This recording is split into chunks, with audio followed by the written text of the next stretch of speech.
नाज़रीन, कुछ चीजें समझी जाती है, कहीं नहीं जाती है, ऐसा कहा जाता है। आज कुछ ऐसा ही समझा गया है कि अन्ना हजारे, जो कि लोकपाल बिल में नुमाया उन्होंने किरदार अदा किया था, काला धन वापस लाओ का नारा दिया था और दिल्ली में इतना बड़ा आंदोलन किया था कि उनका शागिर्द खास आज वजीर आला केजरीवाल बना हुआ है।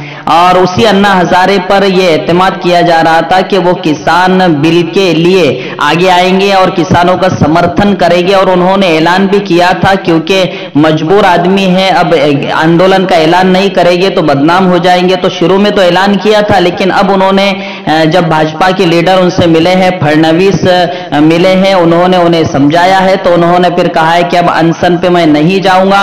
और जो सरकार ने किसानों के हित में जो फैसला लिया है वो बहुत अच्छा है, यानी उन्होंने सरकार के फैसले का समर्थन कर दिया है। उनसे उम्मीद ये की जा रही थी कि वो किसानों का समर्थन करेंगे, लेकिन अब उन्होंने पालती पलटी है और ये कहा है कि मैं सरकार का समर्थन करता हूं और मैं कोई अनशन पे अब नहीं जाने वाला हूं।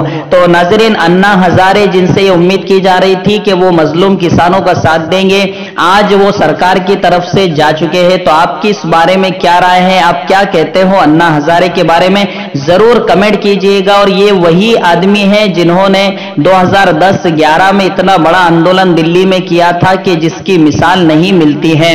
लेकिन आज वही आदमी किसानों के साथ खड़े होने के बजाय सरकार के साथ खड़ा हो गया है।